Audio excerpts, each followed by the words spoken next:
KaraokeBooks. Anna Karenina. Leo Tolstoy. Audiobook. Translated by Constance Garnett. Introduction Daniel Pratt. Part 8. Chapter 1. Almost 2 months had passed.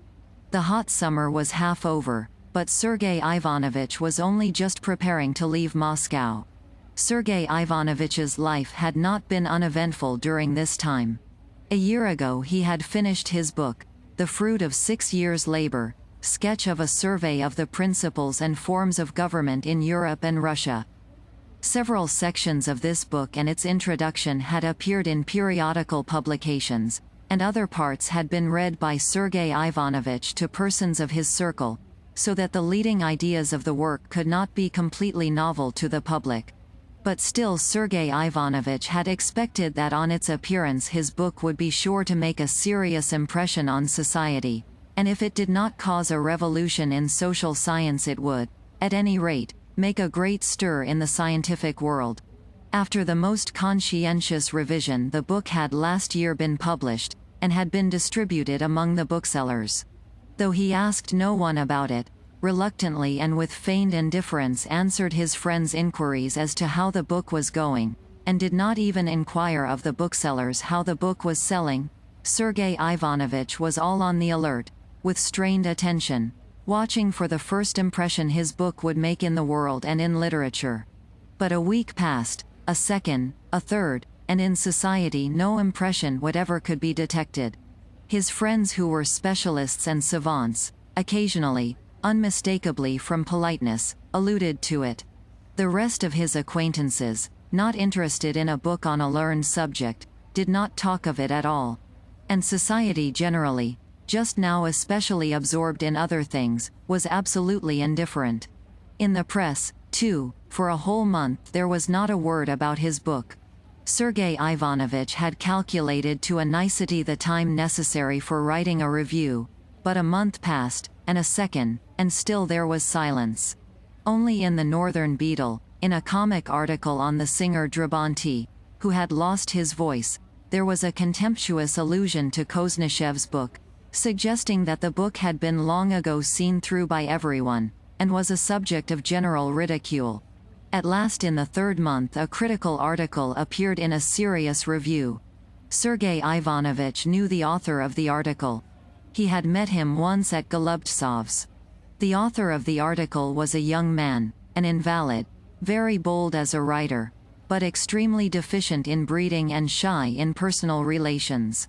In spite of his absolute contempt for the author, it was with complete respect that Sergei Ivanovich set about reading the article. The article was awful. The critic had undoubtedly put an interpretation upon the book which could not possibly be put on it.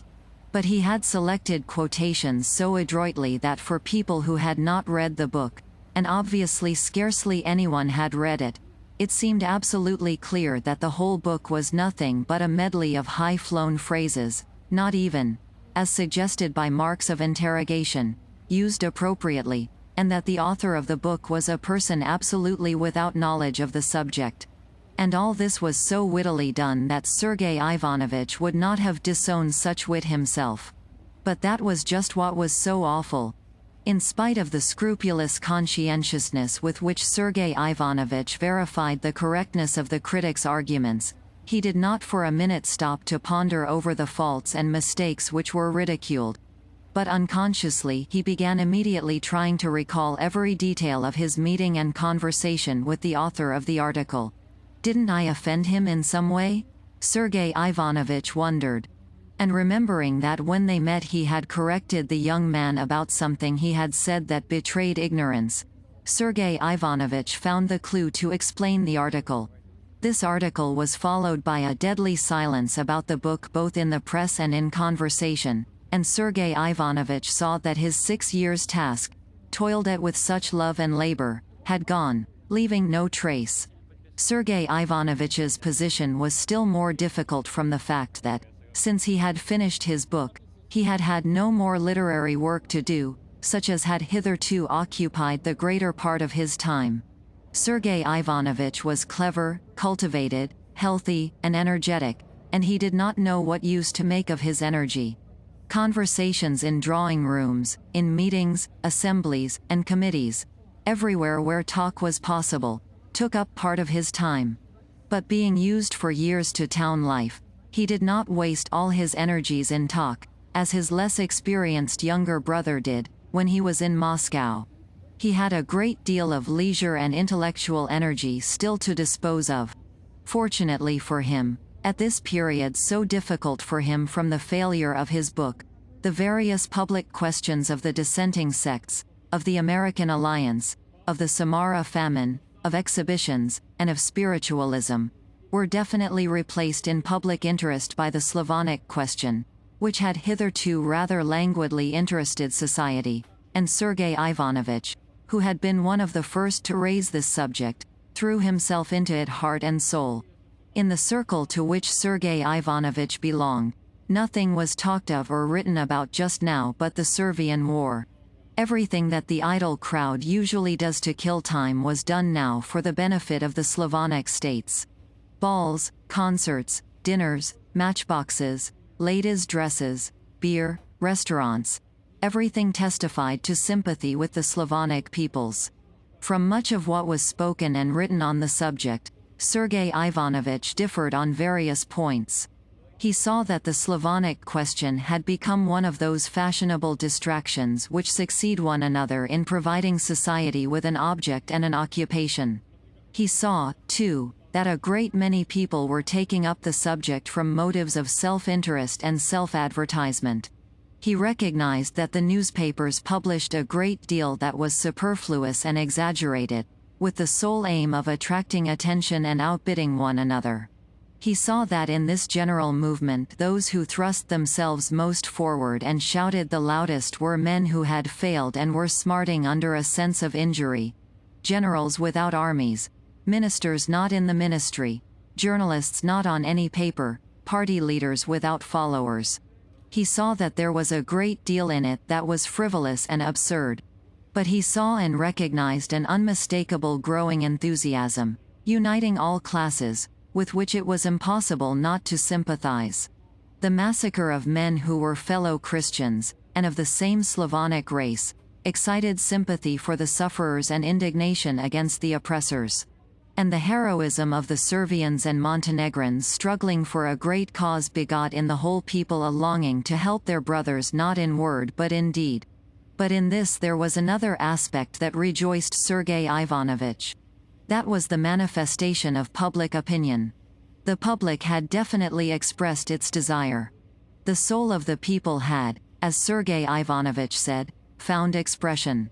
And the more he worked in this cause, the more incontestable it seemed to him that it was a cause destined to assume vast dimensions, to create an epoch.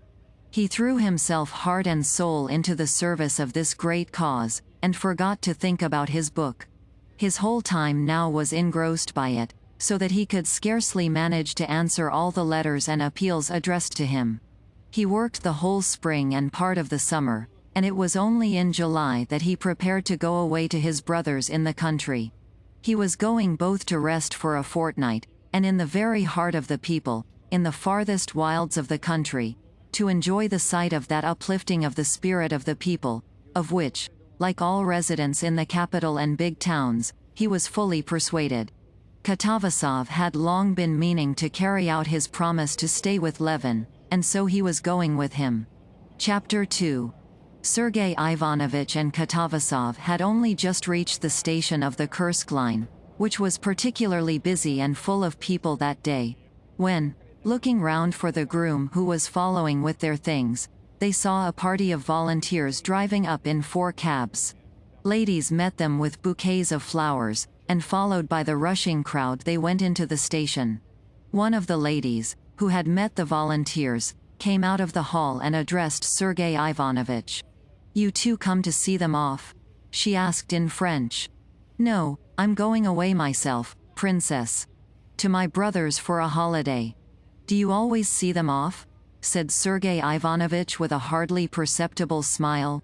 "Oh, that would be impossible," answered the princess. "Is it true that 800 have been sent from us already? Malvinsky wouldn't believe me." More than 800. If you reckon those who have been sent not directly from Moscow, over 1,000, answered Sergei Ivanovich. There. That's just what I said, exclaimed the lady.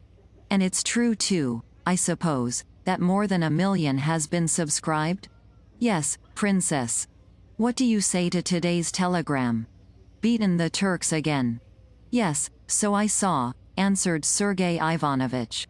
They were speaking of the last telegram stating that the Turks had been for 3 days in succession beaten at all points and put to flight, and that tomorrow a decisive engagement was expected. Ah, by the way, a splendid young fellow has asked leave to go, and they've made some difficulty, I don't know why. I meant to ask you, I know him. Please write a note about his case. He's being sent by Countess Lydia Ivanovna. Sergei Ivanovich asked for all the details the princess knew about the young man, and going into the first-class waiting room, wrote a note to the person on whom the granting of leave of absence depended, and handed it to the princess.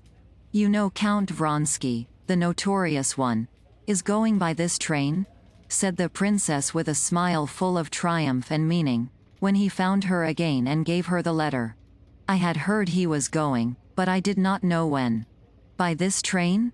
I've seen him. He's here. There's only his mother seeing him off. It's the best thing, anyway, that he could do. Oh, yes, of course. Oh. Certainement. While they were talking, the crowd streamed by them into the dining room.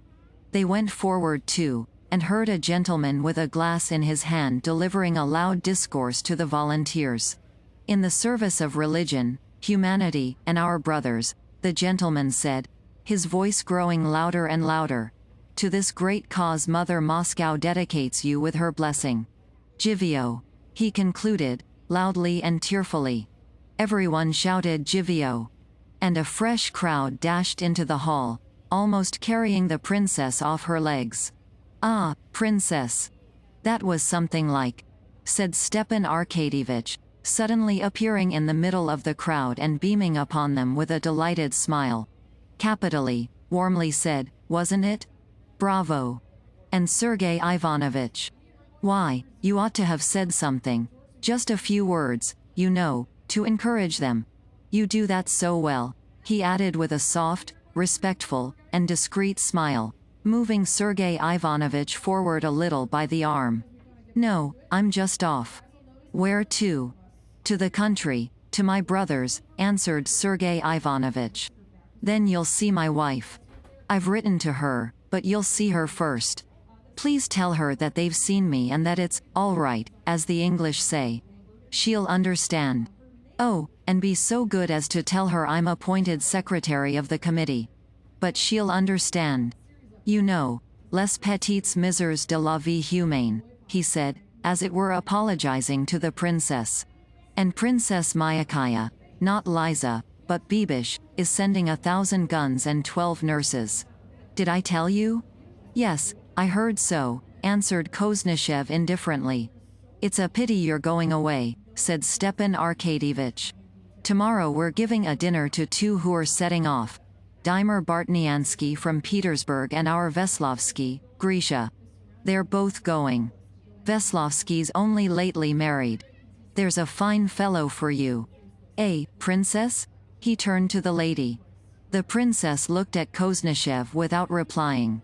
But the fact that Sergei Ivanovich and the princess seemed anxious to get rid of him did not in the least disconcert Stepan Arkadyevich.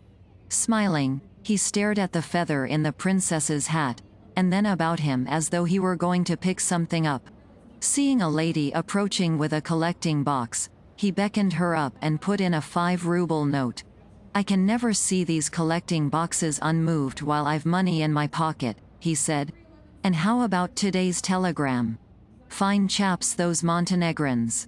You don't say so, he cried, when the princess told him that Vronsky was going by this train. For an instant Stepan Arkadyevich's face looked sad, but a minute later, when, stroking his mustaches and swinging as he walked, he went into the hall where Vronsky was, he had completely forgotten his own despairing sobs over his sister's corpse, and he saw in Vronsky only a hero and an old friend. "With all his faults one can't refuse to do him justice," said the princess to Sergei Ivanovich as soon as Stepan Arkadyevich had left them. "What a typically Russian, Slav nature. Only, I'm afraid it won't be pleasant for Vronsky to see him. Say what you will, I'm touched by that man's fate. Do talk to him a little on the way," said the princess. "Yes, perhaps, if it happens so. I never liked him. But this atones for a great deal. He's not merely going himself, he's taking a squadron at his own expense." "Yes, so I heard."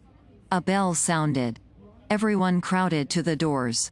"Here he is," said the princess, indicating Vronsky, who with his mother on his arm walked by, wearing a long overcoat and wide-brimmed black hat. Oblonsky was walking beside him, talking eagerly of something. Vronsky was frowning and looking straight before him, as though he did not hear what Stepan Arkadyevich was saying. Probably on Oblonsky's pointing them out, he looked round in the direction where the princess and Sergei Ivanovich were standing, and without speaking lifted his hat. His face, aged and worn by suffering, looked stony. Going onto the platform, Vronsky left his mother and disappeared into a compartment. On the platform there rang out, "God save the Tsar," then shouts of, "Hurrah!" and "Jivio!" One of the volunteers, a tall, very young man with a hollow chest, was particularly conspicuous, bowing and waving his felt hat and a nosegay over his head. Then two officers emerged, bowing too, and a stout man with a big beard, wearing a greasy forage cap. Chapter 3. Saying goodbye to the princess, Sergei Ivanovich was joined by Katavasov. Together they got into a carriage full to overflowing, and the train started. At Tsaritsino station the train was met by a chorus of young men singing, "Hail to thee." Again the volunteers bowed and poked their heads out, but Sergei Ivanovich paid no attention to them. He had had so much to do with the volunteers that the type was familiar to him and did not interest him.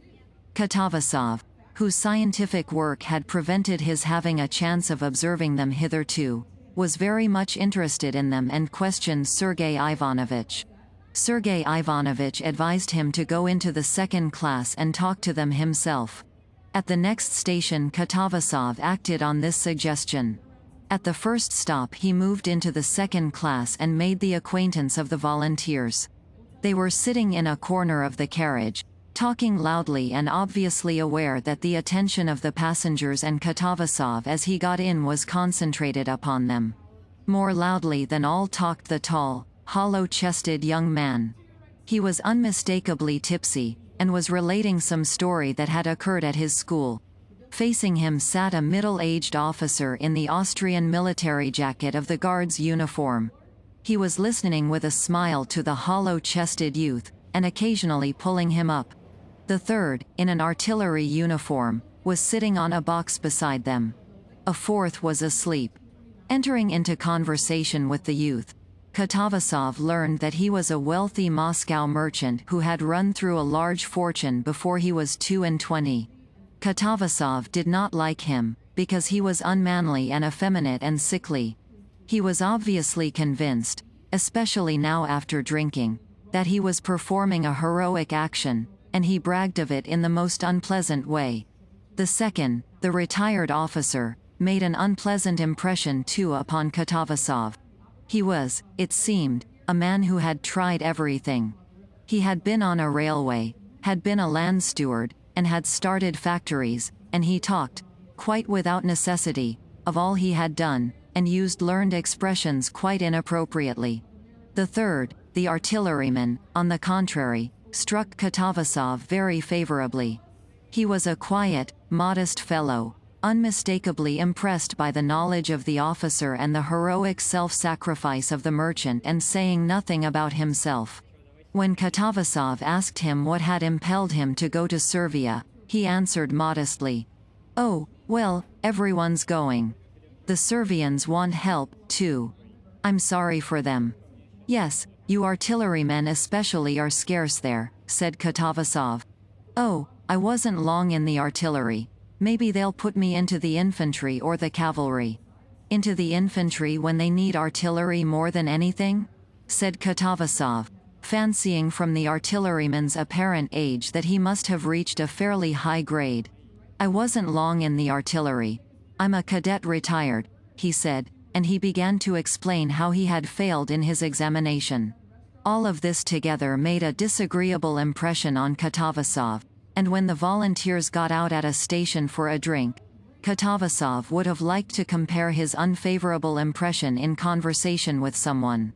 There was an old man in the carriage, wearing a military overcoat, who had been listening all the while to Katavasov's conversation with the volunteers. When they were left alone, Katavasov addressed him. "What different positions they come from. All those fellows who are going off there," Katavasov said vaguely, not wishing to express his own opinion, and at the same time anxious to find out the old man's views. The old man was an officer who had served on 2 campaigns. He knew what makes a soldier, and judging by the appearance and the talk of those persons, by the swagger with which they had recourse to the bottle on the journey, he considered them poor soldiers. Moreover, he lived in a district town, and he was longing to tell how one soldier had volunteered from his town, a drunkard and a thief whom no one would employ as a laborer. But knowing by experience that in the present condition of the public temper it was dangerous to express an opinion opposed to the general one, and especially to criticize the volunteers unfavorably, he too watched Katavasov without committing himself. "Well, men are wanted there," he said, laughing with his eyes. And they fell to talking of the last war news, and each concealed from the other his perplexity as to the engagement expected next day, since the Turks had been beaten, according to the latest news, at all points. And so they parted, neither giving expression to his opinion. Katavasov went back to his own carriage, and with reluctant hypocrisy reported to Sergei Ivanovich his observations of the volunteers, from which it would appear that they were capital fellows. At a big station at a town the volunteers were again greeted with shouts and singing. Again men and women with collecting boxes appeared, and provincial ladies brought bouquets to the volunteers and followed them into the refreshment room. But all this was on a much smaller and feebler scale than in Moscow. Chapter 4. While the train was stopping at the provincial town, Sergei Ivanovich did not go to the refreshment room, but walked up and down the platform. The first time he passed Vronsky's compartment he noticed that the curtain was drawn over the window, but as he passed it the second time he saw the old countess at the window. She beckoned to Koznishev. "I'm going, you see, taking him as far as Kursk," she said. "Yes, so I heard," said Sergei Ivanovich, standing at her window and peeping in. "What a noble act on his part," he added, noticing that Vronsky was not in the compartment. Yes, after his misfortune, what was there for him to do? "What a terrible thing it was," said Sergei Ivanovich. "Ah, what I have been through. But do get in." "Ah, what I have been through," she repeated, when Sergei Ivanovich had got in and sat down beside her. "You can't conceive it. For 6 weeks he did not speak to anyone, and would not touch food except when I implored him. And not for 1 minute could we leave him alone. We took away everything he could have used against himself. We lived on the ground floor, but there was no reckoning on anything. You know, of course, that he had shot himself once already on her account," she said, and the old lady's eyelashes twitched at the recollection. Yes, hers was the fitting end for such a woman. Even the death she chose was low and vulgar. "It's not for us to judge, Countess," said Sergei Ivanovich, "but I can understand that it has been very hard for you." "Ah, don't speak of it. I was staying on my estate, and he was with me. A note was brought him. He wrote an answer and sent it off. We hadn't an idea that she was close by at the station. In the evening I had only just gone to my room, when my Mary told me a lady had thrown herself under the train. Something seemed to strike me at once. I knew it was she. The first thing I said was, he was not to be told. But they'd told him already. His coachman was there and saw it all. When I ran into his room, He was beside himself, it was fearful to see him. He didn't say a word, but galloped off there. I don't know to this day what happened there, but he was brought back at death's door. I shouldn't have known him. Prostration complete, the doctor said. And that was followed almost by madness. Oh, why talk of it? Said the Countess with a wave of her hand. It was an awful time. No, say what you will, she was a bad woman. Why, what is the meaning of such desperate passions? It was all to show herself something out of the way. Well, and that she did do. She brought herself to ruin and two good men, her husband and my unhappy son. And what did her husband do? Asked Sergei Ivanovich. He has taken her daughter. Alexei was ready to agree to anything at first. Now it worries him terribly that he should have given his own child away to another man. But he can't take back his word. Karenina came to the funeral. But we tried to prevent his meeting Alexei. For him, for her husband, it was easier, anyway. She had set him free. But my poor son was utterly given up to her.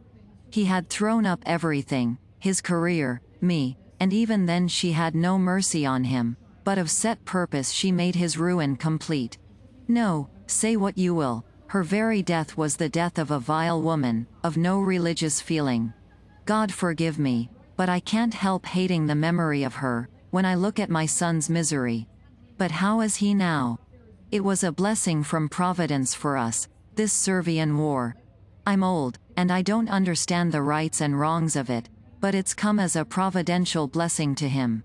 Of course for me, as his mother, it's terrible, and what's worse, they say, ce n'est pas très bien vu à Petersburg. But it can't be helped. It was the one thing that could rouse him. Yashvin, a friend of his, he had lost all he had at cards and he was going to Servia. He came to see him and persuaded him to go. Now it's an interest for him. Do please talk to him a little. I want to distract his mind. He's so low-spirited. And as bad luck would have it, he has toothache too. But he'll be delighted to see you. Please do talk to him. He's walking up and down on that side. Sergei Ivanovich said he would be very glad to, and crossed over to the other side of the station. Chapter 5. In the slanting evening shadows cast by the baggage piled up on the platform, Vronsky in his long overcoat and slouch hat, with his hands in his pockets, strode up and down, like a wild beast in a cage, turning sharply after 20 paces. Sergei Ivanovich fancied, as he approached him, that Vronsky saw him but was pretending not to see. This did not affect Sergei Ivanovich in the slightest. He was above all personal considerations with Vronsky. At that moment Sergei Ivanovich looked upon Vronsky as a man taking an important part in a great cause, and Koznyshev thought it his duty to encourage him and express his approval. He went up to him. Vronsky stood still, looked intently at him, recognized him, and going a few steps forward to meet him, shook hands with him very warmly. "Possibly you didn't wish to see me," said Sergei Ivanovich, "but couldn't I be of use to you?" "There's no one I should less dislike seeing than you," said Vronsky. "Excuse me, and there's nothing in life for me to like." "I quite understand, and I merely meant to offer you my services," said Sergei Ivanovich, scanning Vronsky's face, full of unmistakable suffering. "Wouldn't it be of use to you to have a letter to Ristich, to Milan?" "Oh, no," Vronsky said, seeming to understand him with difficulty. "If you don't mind, let's walk on. It's so stuffy among the carriages." "A letter?" "No, thank you. To meet death one needs no letters of introduction." "Nor for the Turks," he said, with a smile that was merely of the lips. His eyes still kept their look of angry suffering. "Yes, but you might find it easier to get into relations, which are after all essential, with anyone prepared to see you. But that's as you like. I was very glad to hear of your intention. There have been so many attacks made on the volunteers, and a man like you raises them in public estimation. My use as a man," said Vronsky, "is that life's worth nothing to me. And that I've enough bodily energy to cut my way into their ranks, and to trample on them or fall, I know that. I'm glad there's something to give my life for it's not simply useless but loathsome to me.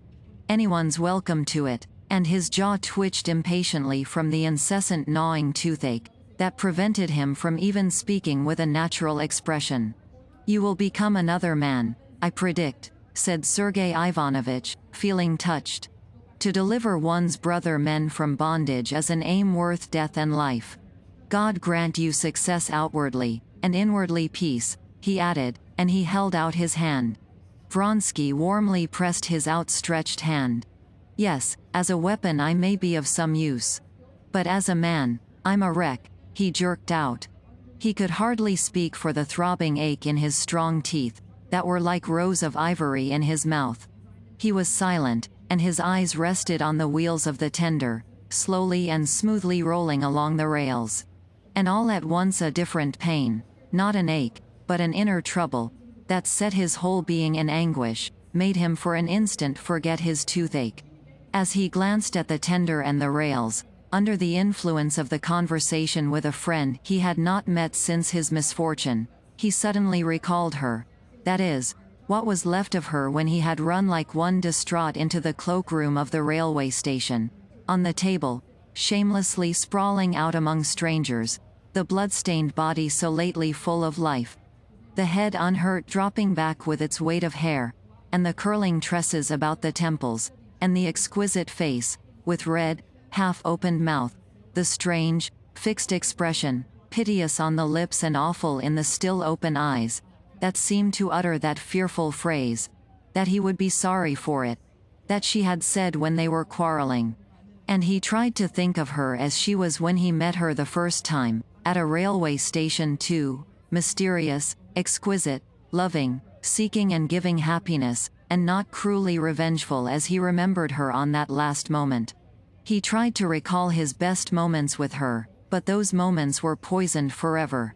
He could only think of her as triumphant, successful in her menace of a wholly useless remorse never to be effaced. He lost all consciousness of toothache, and his face worked with sobs.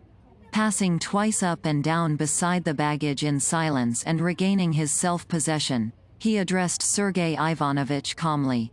You have had no telegrams since yesterday's? Yes, driven back for a third time, but a decisive engagement expected for tomorrow. And after talking a little more of King Milan's proclamation, and the immense effect it might have, they parted, going to their carriages on hearing the second bell. Chapter 6. Sergei Ivanovich had not telegraphed to his brother to send to meet him, as he did not know when he should be able to leave Moscow. Levin was not at home when Katavasov and Sergei Ivanovich in a fly hired at the station drove up to the steps of the Pokrovskoe house, as black as moors from the dust of the road. Kitty, sitting on the balcony with her father and sister, recognized her brother-in-law, and ran down to meet him. What a shame not to have let us know, she said, giving her hand to Sergei Ivanovich, and putting her forehead up for him to kiss. We drove here capitally, and have not put you out, answered Sergei Ivanovich. I'm so dirty. I'm afraid to touch you. I've been so busy, I didn't know when I should be able to tear myself away. And so you're still as ever enjoying your peaceful, quiet happiness, he said, smiling, out of the reach of the current in your peaceful backwater. Here's our friend Fyodor Vasilievich who has succeeded in getting here at last. But I'm not a Negro. I shall look like a human being when I wash, said Katavasov in his jesting fashion, and he shook hands and smiled, his teeth flashing white in his black face. Kostya will be delighted. He has gone to his settlement. It's time he should be home.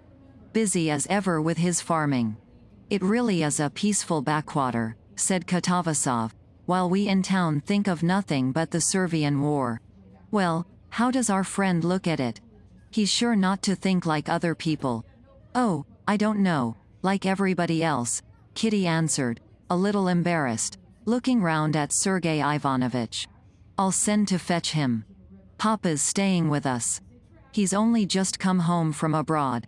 And making arrangements to send for Levin and for the guests to wash, one in his room and the other in what had been Dolly's, and giving orders for their luncheon, Kitty ran out onto the balcony, enjoying the freedom and rapidity of movement, of which she had been deprived during the months of her pregnancy.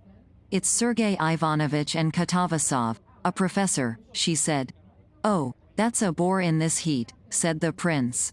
"No, Papa, he's very nice, and Kostya's very fond of him," Kitty said, with a deprecating smile, noticing the irony on her father's face. "Oh, I didn't say anything. You go to them, darling," said Kitty to her sister, "and entertain them." They saw Stiva at the station. He was quite well. "And I must run to Mitya. As ill luck would have it, I haven't fed him since tea. He's awake now, and sure to be screaming." And feeling a rush of milk, she hurried to the nursery. This was not a mere guess. Her connection with the child was still so close, that she could gauge by the flow of her milk his need of food, and knew for certain he was hungry. She knew he was crying before she reached the nursery. And he was indeed crying. She heard him and hastened. But the faster she went, the louder he screamed. It was a fine healthy scream, hungry and impatient. "Has he been screaming long, nurse, very long?" said Kitty hurriedly, seating herself on a chair, and preparing to give the baby the breast. "But give me him quickly." "Oh, nurse, how tiresome you are. There, tie the cap afterwards, do." The baby's greedy scream was passing into sobs. "But you can't manage so, ma'am," said Agafia Mihalovna, who was almost always to be found in the nursery. "He must be put straight." "Oh, oh," she chanted over him, paying no attention to the mother. The nurse brought the baby to his mother. Agafia Mihalovna followed him with a face dissolving with tenderness. "He knows me, he knows me. In God's faith, Katerina Alexandrovna, ma'am, he knew me." Agafia Mihalovna cried above the baby's screams. But Kitty did not hear her words. Her impatience kept growing, like the baby's. Their impatience hindered things for a while. The baby could not get hold of the breast right, and was furious. At last, after despairing, breathless screaming, and vain sucking, things went right, and mother and child felt simultaneously soothed, and both subsided into calm. "But poor darling, he's all in perspiration," said Kitty in a whisper, touching the baby. "What makes you think he knows you?" she added, with a sidelong glance at the baby's eyes, that peered roguishly, as she fancied, from under his cap, at his rhythmically puffing cheeks, and the little red-palmed hand he was waving. "Impossible. If he knew anyone, he would have known me," said Kitty, in response to Agafia Mihalovna's statement, and she smiled. She smiled because, though she said he could not know her, in her heart she was sure that he knew not merely Agafia Mihalovna, but that he knew and understood everything, and knew and understood a great deal too that no one else knew, and that she, his mother, had learned and come to understand only through him. To Agafia Mihalovna, to the nurse, to his grandfather, to his father even, Mitya was a living being, requiring only material care, but for his mother he had long been a mortal being, with whom there had been a whole series of spiritual relations already. "When he wakes up, please God, you shall see for yourself. Then when I do like this, he simply beams on me, the darling. Simply beams like a sunny day," said Agafia Mihalovna. "Well, well, then we shall see," whispered Kitty. "But now go away, he's going to sleep." Chapter 7. Agafia Mihalovna went out on tiptoe. The nurse let down the blind, chased a fly out from under the muslin canopy of the crib, and a bumblebee struggling on the window frame, and sat down waving a faded branch of birch over the mother and the baby. "How hot it is! If God would send a drop of rain," she said. "Yes, yes, shish, shish, shish," was all Kitty answered, rocking a little, and tenderly squeezing the plump little arm, with rolls of fat at the wrist, which Mitya still waved feebly as he opened and shut his eyes. That hand worried Kitty. She longed to kiss the little hand, but was afraid to for fear of waking the baby. At last the little hand ceased waving, and the eyes closed. Only from time to time, as he went on sucking, the baby raised his long, curly eyelashes and peeped at his mother with wet eyes that looked black in the twilight. The nurse had left off fanning, and was dozing. From above came the peals of the old prince's voice, and the chuckle of Katavasov. "They have got into talk without me," thought Kitty, "but still it's vexing that Kostya's out. He's sure to have gone to the bee-house again. Though it's a pity he's there so often, still I'm glad. It distracts his mind. He's become altogether happier and better now than in the spring. He used to be so gloomy and worried that I felt frightened for him. And how absurd he is," she whispered, smiling. She knew what worried her husband. It was his unbelief.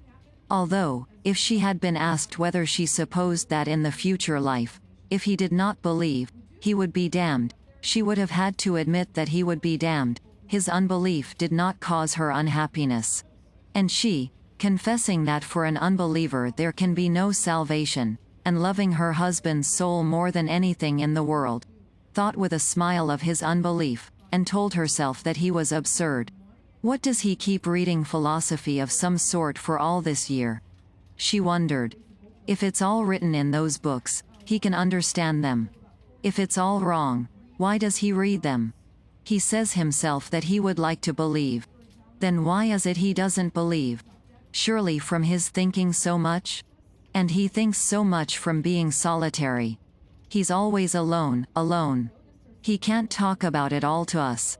I fancy he'll be glad of these visitors, especially Katavasov. He likes discussions with them, she thought, and passed instantly to the consideration of where it would be more convenient to put Katavasov, to sleep alone or to share Sergei Ivanovitch's room. And then an idea suddenly struck her, which made her shudder and even disturb Mitya, who glanced severely at her. "I do believe the laundress hasn't sent the washing yet, and all the best sheets are in use. If I don't see to it, Agafia Mihalovna will give Sergei Ivanovitch the wrong sheets," and at the very idea of this the blood rushed to Kitty's face. "Yes, I will arrange it," she decided, and going back to her former thoughts, she remembered that some spiritual question of importance had been interrupted, and she began to recall what. Yes, Kostya, an unbeliever, she thought again with a smile. Well, an unbeliever then. Better let him always be one than like Madame Stahl, or what I tried to be in those days abroad. No, he won't ever sham anything. And a recent instance of his goodness rose vividly to her mind. A fortnight ago a penitent letter had come from Stepan Arkadyevitch to Dolly. He besought her to save his honor, to sell her estate to pay his debts. Dolly was in despair. She detested her husband, despised him, pitied him, resolved on a separation, resolved to refuse, but ended by agreeing to sell part of her property. After that, with an irrepressible smile of tenderness, Kitty recalled her husband's shamefaced embarrassment, his repeated awkward efforts to approach the subject, and how at last, having thought of the one means of helping Dolly without wounding her pride, he had suggested to Kitty, what had not occurred to her before, that she should give up her share of the property. He an unbeliever indeed. With his heart, his dread of offending anyone, even a child. Everything for others, nothing for himself. Sergei Ivanovitch simply considers it as Kostya's duty to be his steward. And it's the same with his sister. Now Dolly and her children are under his guardianship. All these peasants who come to him every day, as though he were bound to be at their service. Yes, only be like your father, only like him, she said, handing Mitya over to the nurse, and putting her lips to his cheek. Chapter 8. Ever since, by his beloved brother's deathbed, Levin had first glanced into the questions of life and death in the light of these new convictions, as he called them, which had during the period from his 20th to his 34th year imperceptibly replaced his childish and youthful beliefs. He had been stricken with horror, not so much of death, as of life, without any knowledge of whence, and why, and how, and what it was. The physical organization, its decay, the indestructibility of matter, the law of the conservation of energy, evolution, were the words which usurped the place of his old belief. These words and the ideas associated with them were very well for intellectual purposes. But for life they yielded nothing, and Levin felt suddenly like a man who has changed his warm fur cloak for a muslin garment, and going for the first time into the frost is immediately convinced, not by reason, but by his whole nature, that he is as good as naked, and that he must infallibly perish miserably. From that moment, though he did not distinctly face it, and still went on living as before, Levin had never lost this sense of terror at his lack of knowledge. He vaguely felt, too, that what he called his new convictions were not merely lack of knowledge, but that they were part of a whole order of ideas, in which no knowledge of what he needed was possible. At first, marriage, with the new joys and duties bound up with it, had completely crowded out these thoughts. But of late, while he was staying in Moscow after his wife's confinement, with nothing to do, the question that clamored for solution had more and more often, more and more insistently, haunted Levin's mind. The question was summed up for him thus: if I do not accept the answers Christianity gives to the problems of my life, what answers do I accept? And in the whole arsenal of his convictions, so far from finding any satisfactory answers, he was utterly unable to find anything at all like an answer. He was in the position of a man seeking food in toy shops and tool shops. Instinctively, unconsciously, with every book, with every conversation, with every man he met, he was on the lookout for light on these questions and their solution. What puzzled and distracted him above everything was that the majority of men of his age and circle had, like him, exchanged their old beliefs for the same new convictions, and yet saw nothing to lament in this, and were perfectly satisfied and serene. So that, apart from the principal question, Levin was tortured by other questions too. Were these people sincere? He asked himself, or were they playing a part? Or was it that they understood the answers science gave to these problems in some different, clearer sense than he did? And he assiduously studied both these men's opinions and the books which treated of these scientific explanations. One fact he had found out since these questions had engrossed his mind was that he had been quite wrong in supposing from the recollections of the circle of his young days at college that religion had outlived its day, and that it was now practically non-existent. All the people nearest to him who were good in their lives were believers. The old prince, and Lvov, whom he liked so much, and Sergei Ivanovich, and all the women believed, and his wife believed as simply as he had believed in his earliest childhood, and 99/100 of the Russian people, all the working people for whose life he felt the deepest respect, believed. Another fact of which he became convinced, after reading many scientific books, was that the men who shared his views had no other construction to put on them, and that they gave no explanation of the questions which he felt he could not live without answering, but simply ignored their existence and attempted to explain other questions of no possible interest to him, such as the evolution of organisms, the materialistic theory of consciousness, and so forth. Moreover, during his wife's confinement, something had happened that seemed extraordinary to him. He, an unbeliever, had fallen into praying, and at the moment he prayed, he believed. But that moment had passed, and he could not make his state of mind at that moment fit into the rest of his life. He could not admit that at that moment he knew the truth, and that now he was wrong. For as soon as he began thinking calmly about it, it all fell to pieces. He could not admit that he was mistaken then, for his spiritual condition then was precious to him, and to admit that it was a proof of weakness would have been to desecrate those moments. He was miserably divided against himself, and strained all his spiritual forces to the utmost to escape from this condition. Chapter 9. These doubts fretted and harassed him, growing weaker or stronger from time to time, but never leaving him. He read and thought, and the more he read and the more he thought, the further he felt from the aim he was pursuing. Of late in Moscow and in the country, since he had become convinced that he would find no solution in the materialists, he had read and reread thoroughly Plato, Spinoza, Kant, Schelling, Hegel, and Schopenhauer. the philosophers who gave a non-materialistic explanation of life. Their ideas seemed to him fruitful when he was reading or was himself seeking arguments to refute other theories, especially those of the materialists. But as soon as he began to read or sought for himself a solution of problems, the same thing always happened.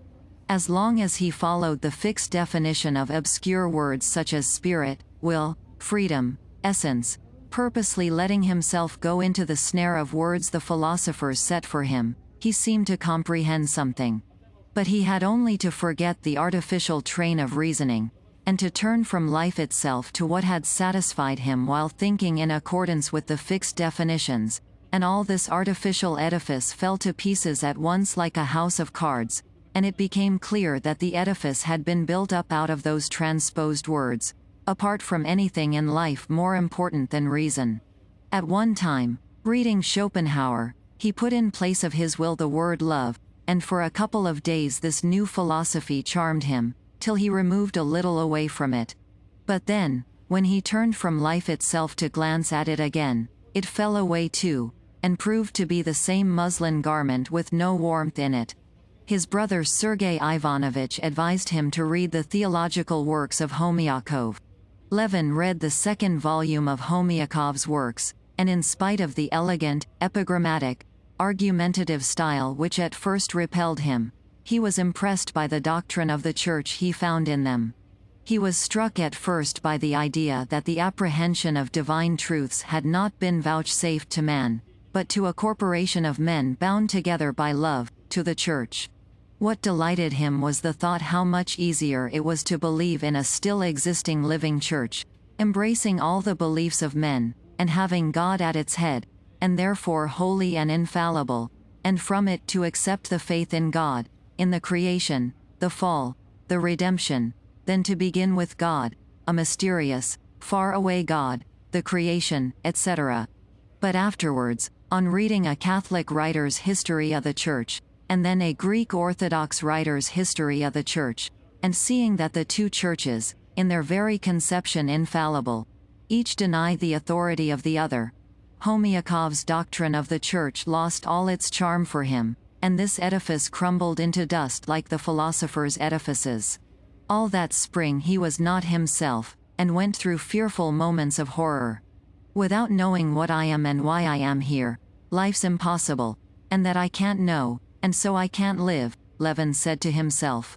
In infinite time, in infinite matter, in infinite space, is formed a bubble organism, and that bubble lasts a while and bursts, and that bubble is me. It was an agonizing error, but it was the sole logical result of ages of human thought in that direction.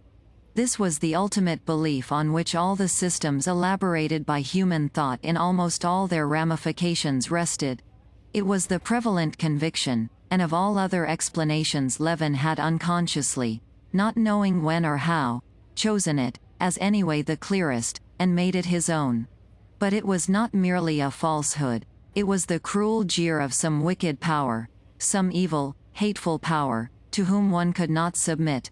He must escape from this power. And the means of escape every man had in his own hands. He had but to cut short this dependence on evil. And there was one means, death. And Levin, a happy father and husband, in perfect health, was several times so near suicide that he hid the cord that he might not be tempted to hang himself, and was afraid to go out with his gun for fear of shooting himself. But Levin did not shoot himself, and did not hang himself, he went on living. Chapter 10. When Levin thought what he was and what he was living for, he could find no answer to the questions and was reduced to despair, but he left off questioning himself about it. It seemed as though he knew both what he was and for what he was living, for he acted and lived resolutely and without hesitation. Indeed, in these latter days he was far more decided and unhesitating in life than he had ever been. When he went back to the country at the beginning of June, he went back also to his usual pursuits. The management of the estate, his relations with the peasants and the neighbors, the care of his household, the management of his sisters' and brothers' property, of which he had the direction, his relations with his wife and kindred, the care of his child, and the new beekeeping hobby he had taken up that spring, filled all his time. These things occupied him now, not because he justified them to himself by any sort of general principles, as he had done in former days. On the contrary, disappointed by the failure of his former efforts for the general welfare, and too much occupied with his own thought and the mass of business with which he was burdened from all sides, he had completely given up thinking of the general good, and he busied himself with all this work simply because it seemed to him that he must do what he was doing, that he could not do otherwise. In former days, almost from childhood, and increasingly up to full manhood, when he had tried to do anything that would be good for all, for humanity, for Russia, for the whole village, he had noticed that the idea of it had been pleasant, but the work itself had always been incoherent, that then he had never had a full conviction of its absolute necessity, and that the work that had begun by seeming so great, had grown less and less, till it vanished into nothing. But now, since his marriage, when he had begun to confine himself more and more to living for himself, though he experienced no delight at all at the thought of the work he was doing, he felt a complete conviction of its necessity, saw that it succeeded far better than in old days, and that it kept on growing more and more. Now, involuntarily it seemed, he cut more and more deeply into the soil like a plough, so that he could not be drawn out without turning aside the furrow.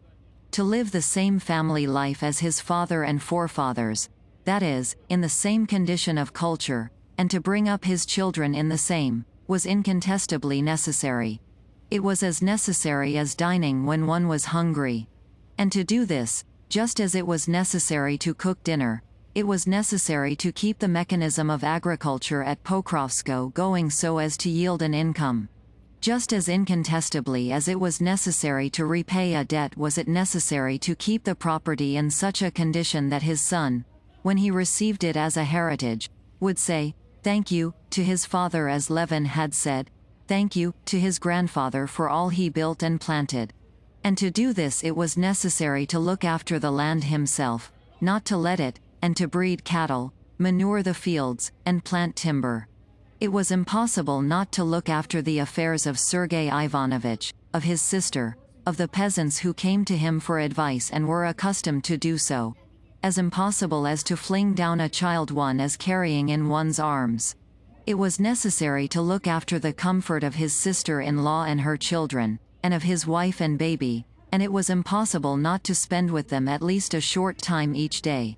And all this, together with shooting and his new beekeeping, filled up the whole of Levin's life, which had no meaning at all for him, when he began to think. But besides knowing thoroughly what he had to do, Levin knew in just the same way how he had to do it all, and what was more important than the rest. He knew he must hire laborers as cheaply as possible, but to hire men under bond, paying them in advance at less than the current rate of wages, was what he must not do, even though it was very profitable. Selling straw to the peasants in times of scarcity of provender was what he might do, even though he felt sorry for them, but the tavern and the pothouse must be put down, though they were a source of income.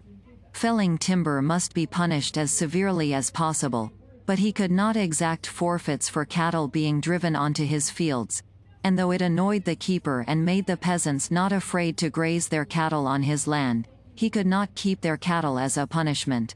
To Pyotr, who was paying a moneylender 10% a month, he must lend a sum of money to set him free. But he could not let off peasants who did not pay their rent, nor let them fall into arrears. It was impossible to overlook the bailiffs not having mown the meadows and letting the hay spoil, and it was equally impossible to mow those acres where a young copse had been planted. It was impossible to excuse a laborer who had gone home in the busy season because his father was dying, however sorry he might feel for him, and he must subtract from his pay those costly months of idleness. But it was impossible not to allow monthly rations to the old servants who were of no use for anything. Levin knew that when he got home he must first of all go to his wife, who was unwell, and that the peasants who had been waiting for 3 hours to see him could wait a little longer. He knew too that, regardless of all the pleasure he felt in taking a swarm, He must forego that pleasure, and leave the old man to see to the bees alone, while he talked to the peasants who had come after him to the bee house. Whether he were acting rightly or wrongly he did not know, and far from trying to prove that he was, nowadays he avoided all thought or talk about it. Reasoning had brought him to doubt, and prevented him from seeing what he ought to do and what he ought not.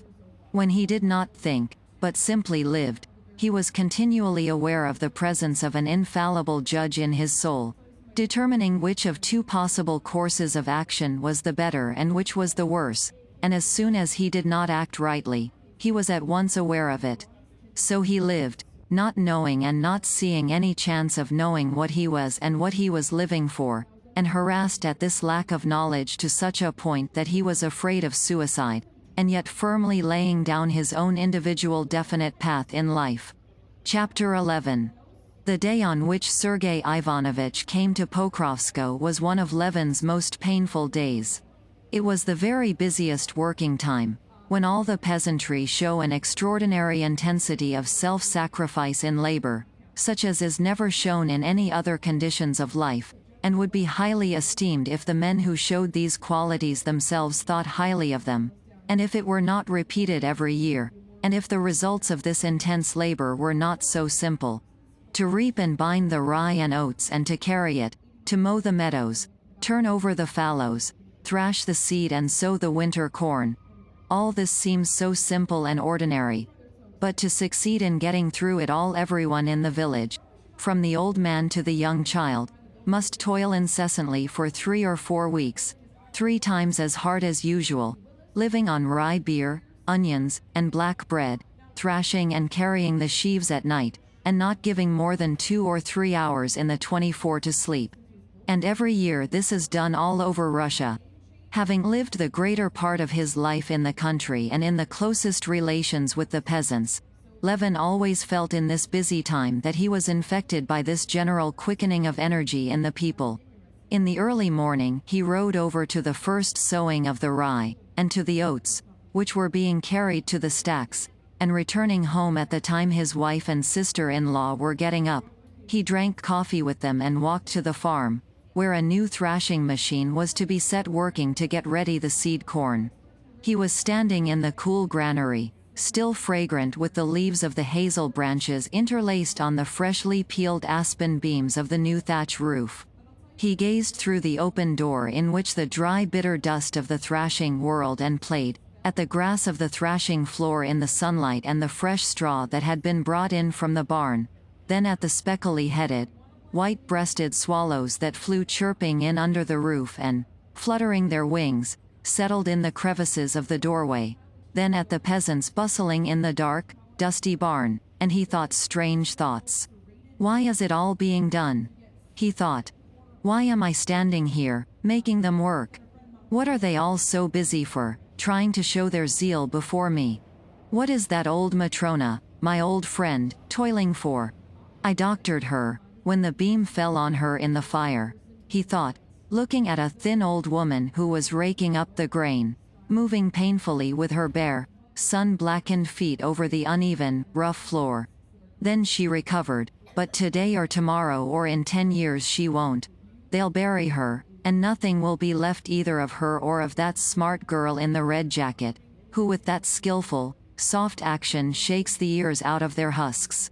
They'll bury her and this piebald horse, and very soon too, he thought, gazing at the heavily moving, panting horse that kept walking up the wheel that turned under him.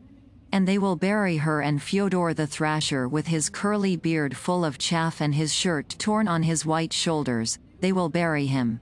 He's untying the sheaves, and giving orders, and shouting to the women, and quickly setting straight the strap on the moving wheel. And what's more, it's not them alone, me they'll bury too, and nothing will be left. What for? He thought this, and at the same time looked at his watch to reckon how much they thrashed in an hour. He wanted to know this so as to judge by it the task to set for the day. It'll soon be one, and they're only beginning the 3rd sheaf, thought Levin. He went up to the man that was feeding the machine, and shouting over the roar of the machine he told him to put it in more slowly. You put in too much at a time, Fyodor. Do you see, it gets choked, that's why it isn't getting on. Do it evenly. Fyodor, black with the dust that clung to his moist face, shouted something in response, but still went on doing it as Levin did not want him to. Levin, going up to the machine, moved Fyodor aside, and began feeding the corn in himself.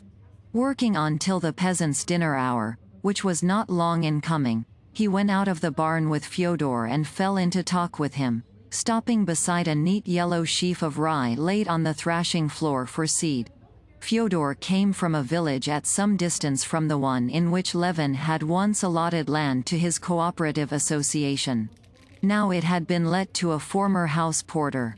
Levin talked to Fyodor about this land and asked whether Platon, a well-to-do peasant of good character belonging to the same village, would not take the land for the coming year. It's a high rent. It wouldn't pay Platon, Konstantin Dmitrievich, answered the peasant, picking the ears off his sweat-drenched shirt. But how does Kirilov make it pay? Mida. So the peasant called the house porter, in a tone of contempt. You may be sure he'll make it pay, Konstantin Dmitrievich. He'll get his share, however he has to squeeze to get it. He's no mercy on a Christian. But Uncle Fokanich, so he called the old peasant Platon. Do you suppose he'd flay the skin off a man? Where there's debt, he'll let anyone off. And he'll not wring the last penny out. He's a man too. But why will he let anyone off? Oh, well, of course, folks are different. One man lives for his own wants and nothing else, like Mida. He only thinks of filling his belly, but Fokanich is a righteous man. He lives for his soul. He does not forget God. How thinks of God?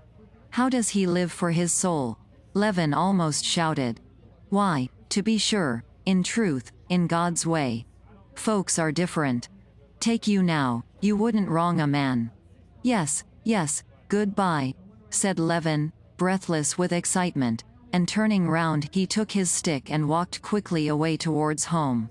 At the peasant's words that Fokanich lived for his soul, in truth, in God's way, undefined but significant ideas seemed to burst out as though they had been locked up, and all striving towards one goal, they thronged whirling through his head, blinding him with their light. Chapter 12. Levin strode along the highroad, absorbed not so much in his thoughts. He could not yet disentangle them, as in his spiritual condition, unlike anything he had experienced before. The words uttered by the peasant had acted on his soul like an electric shock, suddenly transforming and combining into a single whole the whole swarm of disjointed, impotent, separate thoughts that incessantly occupied his mind. These thoughts had unconsciously been in his mind even when he was talking about the land. He was aware of something new in his soul, and joyfully tested this new thing, not yet knowing what it was. Not living for his own wants, but for God? For what God? And could one say anything more senseless than what he said?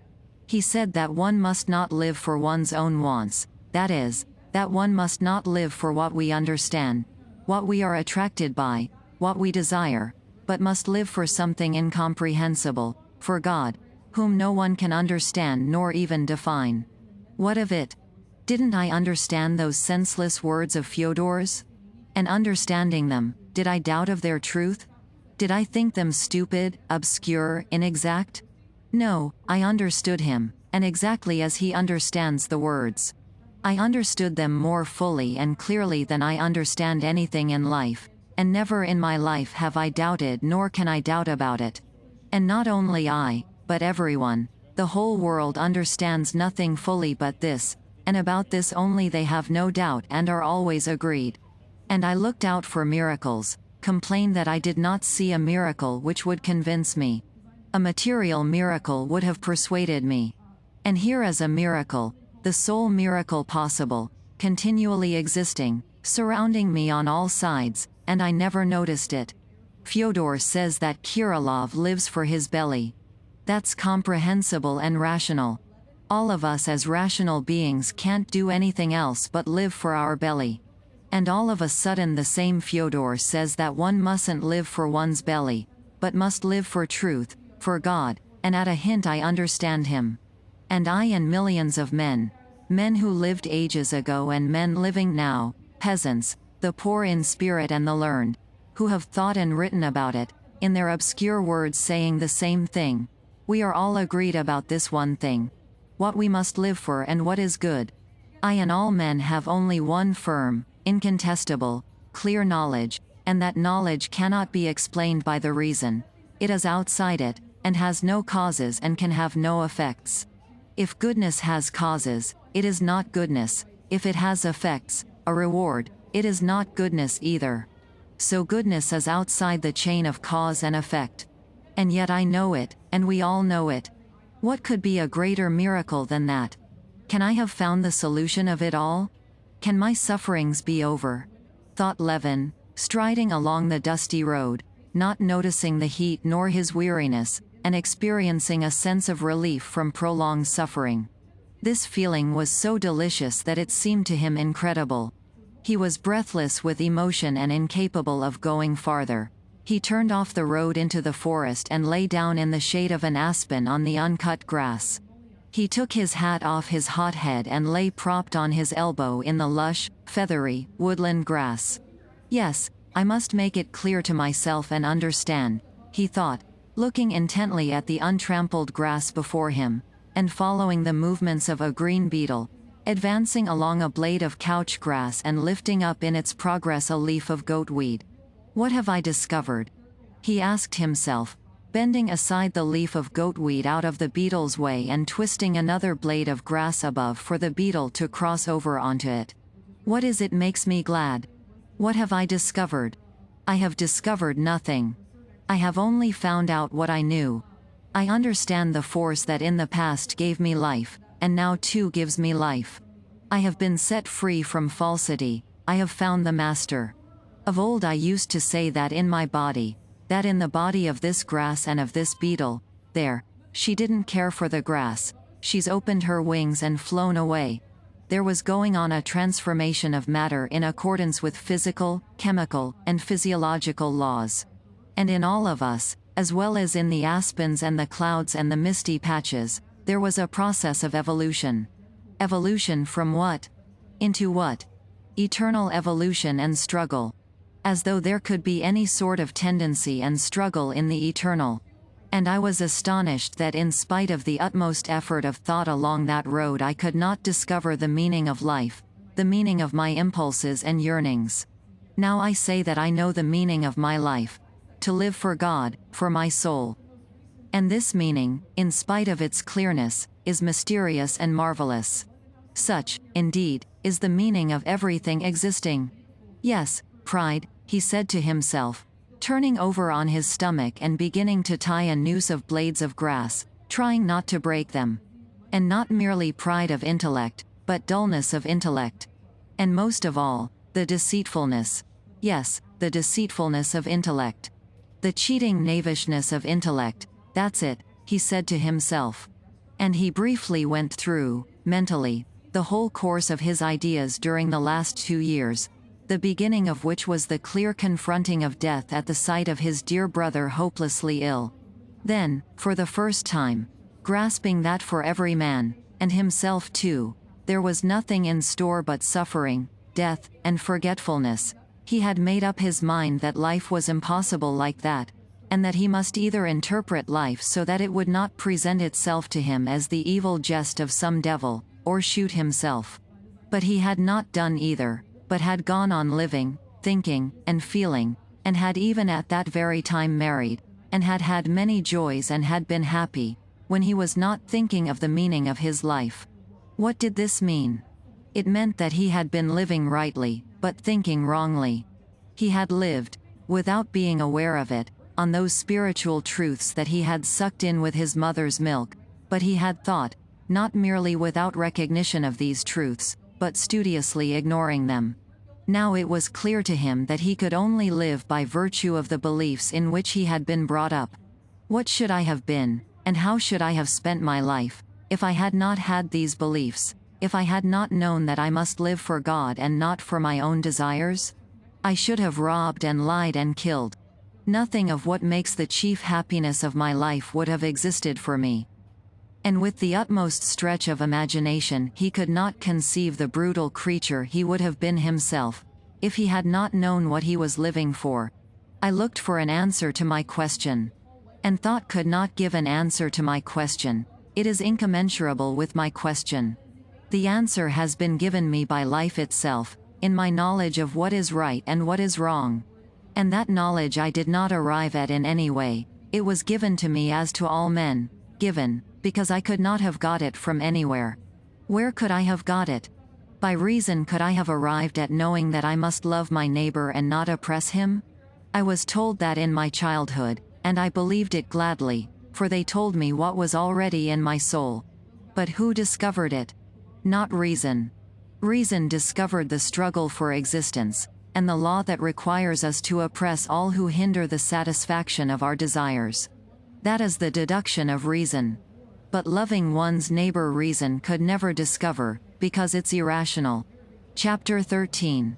And Levin remembered a scene he had lately witnessed between Dolly and her children. The children, left to themselves, had begun cooking raspberries over the candles and squirting milk into each other's mouths with a syringe. Their mother, catching them at these pranks, began reminding them in Levin's presence of the trouble their mischief gave to the grown-up people, and that this trouble was all for their sake, and that if they smashed the cups they would have nothing to drink their tea out of, and that if they wasted the milk, they would have nothing to eat, and die of hunger. And Levin had been struck by the passive, weary incredulity with which the children heard what their mother said to them.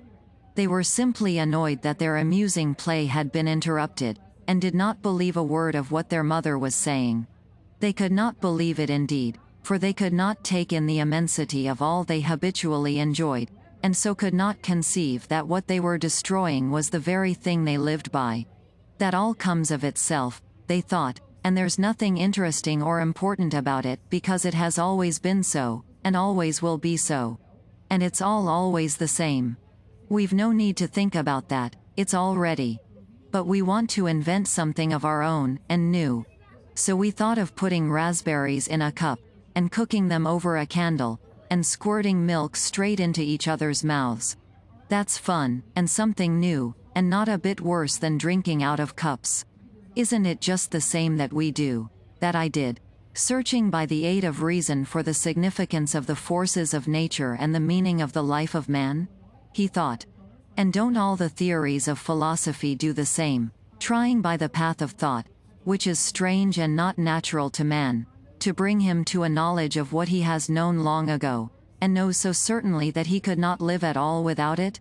Isn't it distinctly to be seen in the development of each philosopher's theory, that he knows what is the chief significance of life beforehand, just as positively as the peasant Fyodor, and not a bit more clearly than he, and is simply trying by a dubious intellectual path to come back to what everyone knows? Now then, leave the children to themselves to get things alone and make their crockery, get the milk from the cows, and so on. Would they be naughty then? Why, they'd die of hunger. Well, then, leave us with our passions and thoughts, without any idea of the one God, of the Creator, or without any idea of what is right, without any idea of moral evil. Just try and build up anything without those ideas. We only try to destroy them, because we're spiritually provided for. Exactly like the children. Whence have I that joyful knowledge, shared with the peasant, that alone gives peace to my soul? Whence did I get it? Brought up with an idea of God, a Christian, my whole life filled with the spiritual blessings Christianity has given me, full of them, and living on those blessings. Like the children I did not understand them, and destroy, that is try to destroy, what I live by. And as soon as an important moment of life comes, like the children when they are cold and hungry, I turn to him, and even less than the children when their mother scolds them for their childish mischief, do I feel that my childish efforts at wanton madness are reckoned against me. Yes, what I know not by reason, but it has been given to me, revealed to me, and I know it with my heart, by faith in the chief thing taught by the Church. The Church. The Church, Levin repeated to himself. He turned over on the other side, and leaning on his elbow, fell to gazing into the distance at a herd of cattle crossing over to the river. But can I believe in all the church teaches? He thought, trying himself, and thinking of everything that could destroy his present peace of mind. Intentionally he recalled all those doctrines of the church which had always seemed most strange and had always been a stumbling block to him. The creation? But how did I explain existence? By existence? By nothing? The devil and sin. But how do I explain evil? The atonement? But I know nothing, nothing, and I can know nothing but what has been told to me and all men. And it seemed to him that there was not a single article of faith of the church which could destroy the chief thing, faith in God, in goodness, as the one goal of man's destiny. Under every article of faith of the church could be put the faith in the service of truth instead of one's desires. And each doctrine did not simply leave that faith unshaken. Each doctrine seemed essential to complete that great miracle, continually manifest upon earth, that made it possible for each man and millions of different sorts of men, wise men and imbeciles, old men and children, all men, peasants, Lvov, kitty, beggars and kings to understand perfectly the same one thing, and to build up thereby that life of the soul which alone is worth living, and which alone is precious to us. Lying on his back, he gazed up now into the high, cloudless sky. Do I not know that that is infinite space, and that it is not a round arch? But, however I screw up my eyes and strain my sight, I cannot see it not round and not bounded, and in spite of my knowing about infinite space, I am incontestably right when I see a solid blue dome, and more right than when I strain my eyes to see beyond it.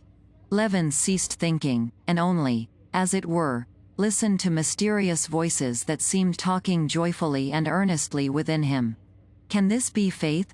He thought, afraid to believe in his happiness. My God, I thank thee, he said, gulping down his sobs, and with both hands brushing away the tears that filled his eyes. Chapter 14. Levin looked before him and saw a herd of cattle, then he caught sight of his trap with Raven in the shafts, and the coachman, who, driving up to the herd, said something to the herdsman. Then he heard the rattle of the wheels and the snort of the sleek horse close by him. But he was so buried in his thoughts that he did not even wonder why the coachman had come for him. He only thought of that when the coachman had driven quite up to him and shouted to him, "The mistress sent me. Your brother has come, and some gentlemen with him." Levin got into the trap and took the reins. As though just roused out of sleep, for a long while Levin could not collect his faculties. He stared at the sleek horse flecked with lather between his haunches and on his neck, where the harness rubbed, stared at Ivan the coachman sitting beside him, and remembered that he was expecting his brother, thought that his wife was most likely uneasy at his long absence, and tried to guess who was the visitor who had come with his brother. And his brother and his wife and the unknown guest seemed to him now quite different from before. He fancied that now his relations with all men would be different. With my brother there will be none of that aloofness there always used to be between us, there will be no disputes. With Kitty there shall never be quarrels. With the visitor, whoever he may be, I will be friendly and nice. With the servants, with Ivan, it will all be different. Pulling the stiff rein and holding in the good horse that snorted with impatience and seemed begging to be let go, Levin looked round at Ivan sitting beside him, not knowing what to do with his unoccupied hand, continually pressing down his shirt as it puffed out, and he tried to find something to start a conversation about with him. He would have said that Ivan had pulled the saddle girth up too high, but that was like blame, and he longed for friendly, warm talk. Nothing else occurred to him. "Your honor must keep to the right and mind that stump," said the coachman, pulling the rein Levin held. "Please don't touch and don't teach me," said Levin, angered by this interference. Now, as always, interference made him angry, and he felt sorrowfully at once how mistaken had been his supposition that his spiritual condition could immediately change him in contact with reality. He was not a quarter of a mile from home when he saw Grisha and Tanya running to meet him. "Uncle Kostya. Mama's coming, and grandfather," and Sergei Ivanovich, and someone else, they said, clambering up into the trap. Who is he? An awfully terrible person. And he does like this with his arms, said Tanya, getting up in the trap and mimicking Katavasov. Old or young? Asked Levin, laughing, reminded of someone, he did not know whom, by Tanya's performance. Oh, I hope it's not a tiresome person, thought Levin. As soon as he turned, at a bend in the road, and saw the party coming, Levin recognized Katavasov in a straw hat, walking along swinging his arms just as Tanya had shown him. Katavasov was very fond of discussing metaphysics, having derived his notions from natural science writers who had never studied metaphysics, and in Moscow Levin had had many arguments with him of late. And one of these arguments, in which Katavasov had obviously considered that he came off victorious, was the first thing Levin thought of as he recognized him. No, whatever I do, I won't argue and give utterance to my ideas lightly, he thought. Getting out of the trap and greeting his brother and Katavasov, Levin asked about his wife. She has taken Mitya to Kolik, a copse near the house. She meant to have him out there because it's so hot indoors, said Dolly. Levin had always advised his wife not to take the baby to the wood, thinking it unsafe, and he was not pleased to hear this. She rushes about from place to place with him, said the prince, smiling. I advised her to try putting him in the ice cellar. She meant to come to the bee house. She thought you would be there. We are going there, said Dolly. Well, and what are you doing?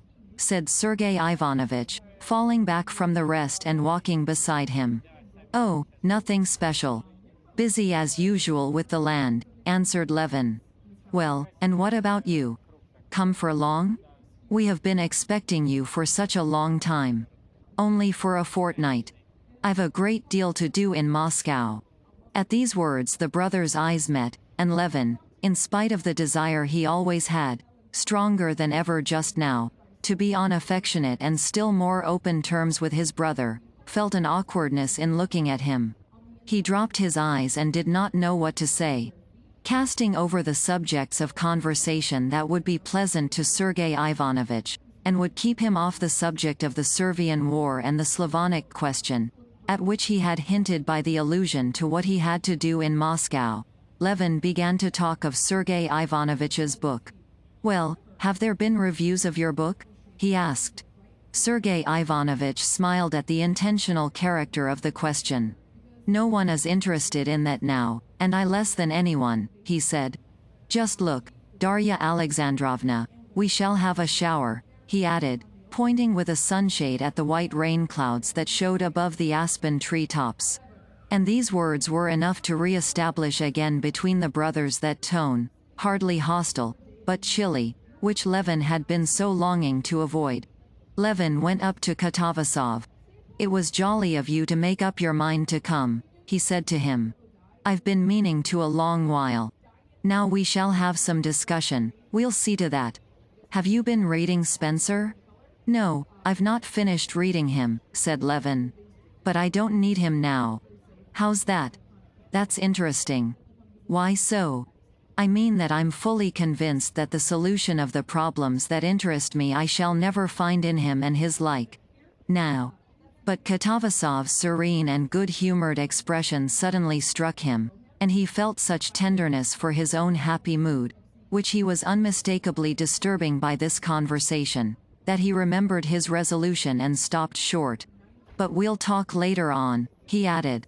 If we're going to the bee house, it's this way, along this little path, he said, addressing them all.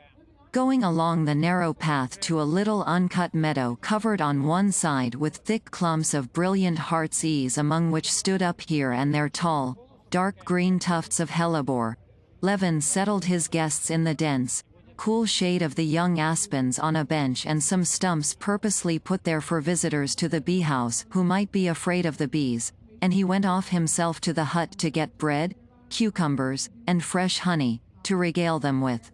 Trying to make his movements as deliberate as possible, and listening to the bees that buzzed more and more frequently past him, he walked along the little path to the hut. In the very entry one bee hummed angrily, caught in his beard, but he carefully extricated it. Going into the shady outer room, he took down from the wall his veil, that hung on a peg, and putting it on, and thrusting his hands into his pockets, he went into the fenced-in bee garden, where there stood in the midst of a closely mown space in regular rows, fastened with bast-on posts, all the hives he knew so well, the old stocks, each with its own history, and along the fences the younger swarms hived that year.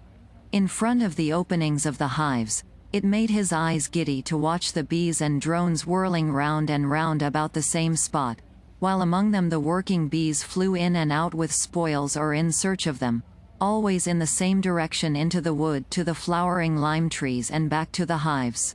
His ears were filled with the incessant hum in various notes, now the busy hum of the working bee flying quickly off, then the blaring of the lazy drone, and the excited buzz of the bees on guard protecting their property from the enemy and preparing to sting. On the farther side of the fence the old beekeeper was shaving a hoop for a tub, and he did not see Levin. Levin stood still in the midst of the beehives and did not call him. He was glad of a chance to be alone to recover from the influence of ordinary actual life, which had already depressed his happy mood. He thought that he had already had time to lose his temper with Ivan, to show coolness to his brother, and to talk flippantly with Katavasov. Can it have been only a momentary mood, and will it pass and leave no trace? He thought. But the same instant, going back to his mood, he felt with delight that something new and important had happened to him. Real life had only for a time overcast the spiritual peace he had found, but it was still untouched within him. Just as the bees, whirling round him, now menacing him and distracting his attention, prevented him from enjoying complete physical peace, forced him to restrain his movements to avoid them, so had the petty cares that had swarmed about him from the moment he got into the trap restricted his spiritual freedom, but that lasted only so long as he was among them. Just as his bodily strength was still unaffected, in spite of the bees, so too was the spiritual strength that he had just become aware of. Chapter 15. Do you know, Kostya, with whom Sergei Ivanovitch traveled on his way here? Said Dolly, doling out cucumbers and honey to the children. With Vronsky. He's going to Servia. And not alone. He's taking a squadron out with him at his own expense, said Katavasov. That's the right thing for him, said Levin. Are volunteers still going out then? He added, glancing at Sergei Ivanovitch. Sergei Ivanovitch did not answer. He was carefully with a blunt knife getting a live bee covered with sticky honey out of a cup full of white honeycomb. I should think so. You should have seen what was going on at the station yesterday, said Katavasov, biting with a juicy sound into a cucumber. Well, what is one to make of it? For mercy's sake, do explain to me, Sergei Ivanovitch, where are all those volunteers going? Whom are they fighting with? Asked the old prince, unmistakably taking up a conversation that had sprung up in Levin's absence. With the Turks, Sergei Ivanovitch answered, smiling serenely, as he extricated the bee, dark with honey and helplessly kicking, and put it with the knife on a stout aspen leaf. But who has declared war on the Turks? Ivan Ivanovich Rogozov and Countess Lydia Ivanovna, assisted by Madame Stahl. No one has declared war, but people sympathize with their neighbors' sufferings and are eager to help them, said Sergei Ivanovitch. But the prince is not speaking of help, said Levin, coming to the assistance of his father-in-law, but of war. The prince says that private persons cannot take part in war without the permission of the government. Kostya, mind, that's a bee. Really, they'll sting us, said Dolly, waving away a wasp. But that's not a bee, it's a wasp, said Levin. Well, what's your own theory? Katavasov said to Levin with a smile, distinctly challenging him to a discussion. Why have not private persons the right to do so? Oh, my theory's this. War is on one side such a beastly, cruel, and awful thing, that no one man, not to speak of a Christian, can individually take upon himself the responsibility of beginning wars. That can only be done by a government, which is called upon to do this, and is driven inevitably into war. On the other hand, both political science and common sense teach us that in matters of state, and especially in the matter of war, private citizens must forego their personal individual will. Sergei Ivanovich and Katavasov had their replies ready, and both began speaking at the same time. But the point is, my dear fellow, that there may be cases when the government does not carry out the will of the citizens and then the public asserts its will, said Katavasov. But evidently Sergei Ivanovich did not approve of this answer. His brows contracted at Katavasov's words and he said something else. You don't put the matter in its true light. There is no question here of a declaration of war, but simply the expression of a human Christian feeling. Our brothers, one with us in religion and in race, are being massacred. Even supposing they were not our brothers nor fellow Christians, but simply children, women, old people, feeling is aroused and Russians go eagerly to help in stopping these atrocities. Fancy, if you were going along the street and saw drunken men beating a woman or a child, I imagine you would not stop to inquire whether war had been declared on the men, but would throw yourself on them, and protect the victim. But I should not kill them, said Levin. Yes, you would kill them. I don't know. If I saw that, I might give way to my impulse of the moment, but I can't say beforehand. And such a momentary impulse there is not, and there cannot be, in the case of the oppression of the Slavonic peoples. Possibly for you there is not, but for others there is, said Sergei Ivanovich, frowning with displeasure. There are traditions still extant among the people of Slavs of the true faith suffering under the yoke of the unclean sons of Hagar. The people have heard of the sufferings of their brethren and have spoken. Perhaps so, said Levin evasively, but I don't see it. I'm one of the people myself, and I don't feel it. Here am I too, said the old prince. I've been staying abroad and reading the papers, and I must own, up to the time of the Bulgarian atrocities, I couldn't make out why it was all the Russians were all of a sudden so fond of their Slavonic brethren, while I didn't feel the slightest affection for them. I was very much upset, thought I was a monster, or that it was the influence of Carlsbad on me. But since I have been here, my mind's been set at rest. I see that there are people besides me who are only interested in Russia, and not in their Slavonic brethren. Here's Constantine too. Personal opinions mean nothing in such a case, said Sergei Ivanovich. It's not a matter of personal opinions when all Russia, the whole people, has expressed its will. But excuse me, I don't see that. The people don't know anything about it, if you come to that, said the old prince. Oh, Papa, how can you say that? And last Sunday in church, said Dolly, listening to the conversation. Please give me a cloth, she said to the old man, who was looking at the children with a smile. Why, it's not possible that all. But what was it in church on Sunday? The priest had been told to read that. He read it. They didn't understand a word of it. Then they were told that there was to be a collection for a pious object in church. Well, they pulled out their halfpence and gave them, but what for they couldn't say. The people cannot help knowing.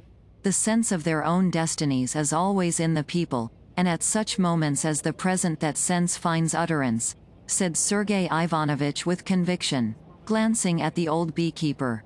The handsome old man, with black grizzled beard and thick silvery hair, stood motionless, holding a cup of honey, looking down from the height of his tall figure with friendly serenity at the gentlefolk, obviously understanding nothing of their conversation and not caring to understand it. That's so, no doubt, he said, with a significant shake of his head at Sergei Ivanovich's words. Here, then, ask him. He knows nothing about it and thinks nothing, said Levin. Have you heard about the war, Mihalich? He said, turning to him. What they read in the church. What do you think about it? Ought we to fight for the Christians? What should we think? Alexander Nikolaevich, our emperor, has thought for us. He thinks for us indeed in all things. It's clearer for him to see. Shall I bring a bit more bread? Give the little lad some more," he said, addressing Darya Alexandrovna and pointing to Grisha, who had finished his crust. "I don't need to ask," said Sergei Ivanovich. "We have seen and are seeing hundreds and hundreds of people who give up everything to serve a just cause, come from every part of Russia, and directly and clearly express their thought and aim. They bring their halfpence or go themselves and say directly what for. What does it mean? It means, to my thinking," said Levin, who was beginning to get warm, "that among 80 millions of people there can always be found not hundreds, as now, but tens of thousands of people who have lost caste, ne'er-do-wells, who are always ready to go anywhere, to Pugachev's bands, to Khiva, to Serbia. I tell you that it's not a case of hundreds or of ne'er-do-wells, but the best representatives of the people," said Sergei Ivanovich, with as much irritation as if he were defending the last penny of his fortune. "And what of the subscriptions? In this case it is a whole people directly expressing their will." "That word, people, is so vague," said Levin. "Parish clerks, teachers, and 1 in 1,000 of the peasants, maybe, know what it's all about. The rest of the 80 millions, like Mahalich, far from expressing their will, haven't the faintest idea what there is for them to express their will about. What right have we to say that this is the people's will?" Chapter 16. Sergei Ivanovich, being practiced in argument, did not reply, but at once turned the conversation to another aspect of the subject. "Oh, if you want to learn the spirit of the people by arithmetical computation, of course it's very difficult to arrive at it. And voting has not been introduced among us and cannot be introduced, for it does not express the will of the people. But there are other ways of reaching that. It is felt in the air, it is felt by the heart. I won't speak of those deep currents which are astir in the still ocean of the people, and which are evident to every unprejudiced man. Let us look at society in the narrow sense. All the most diverse sections of the educated public, hostile before, are merged in one. Every division is at an end. All the public organs say the same thing over and over again. All feel the mighty torrent that has overtaken them and is carrying them in one direction. Yes, all the newspapers do say the same thing," said the prince. "That's true. But so it is the same thing that all the frogs croak before a storm. One can hear nothing for them. Frogs or no frogs, I'm not the editor of a paper and I don't want to defend them. But I am speaking of the unanimity in the intellectual world," said Sergei Ivanovich, addressing his brother. Levin would have answered, but the old prince interrupted him. "Well, about that unanimity, that's another thing, one may say," said the prince. "There's my son-in-law, Stepan Arkadyevich, you know him.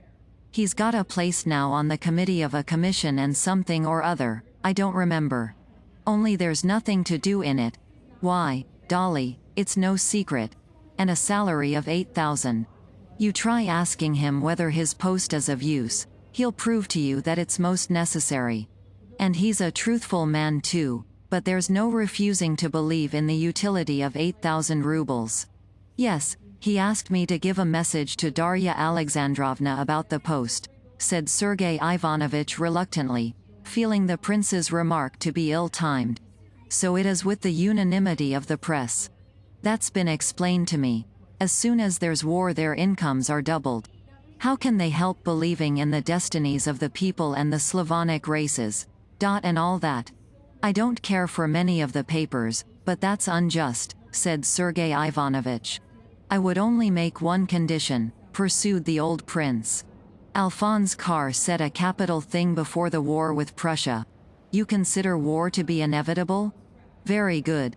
Let everyone who advocates war be enrolled in a special regiment of advance guards, for the front of every storm, of every attack, to lead them all. A nice lot the editors would make," said Katavasov, with a loud roar, as he pictured the editors he knew in this picked legion. "But they'd run," said Dolly, "they'd only be in the way." "Oh, if they ran away, then we'd have grape shot or Cossacks with whips behind them," said the prince. "But that's a joke, and a poor one too, if you'll excuse my saying so, prince," said Sergei Ivanovich. I don't see that it was a joke, that Levin was beginning, but Sergei Ivanovich interrupted him.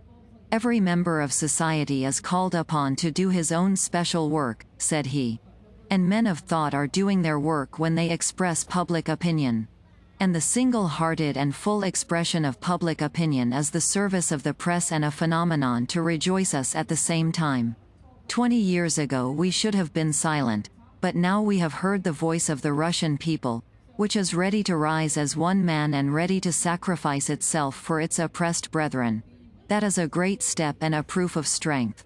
But it's not only making a sacrifice, but killing Turks, said Levin timidly.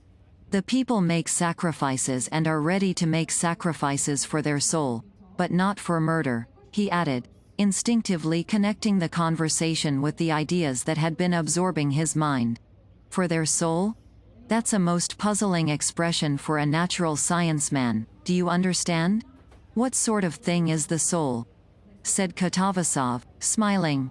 Oh, you know.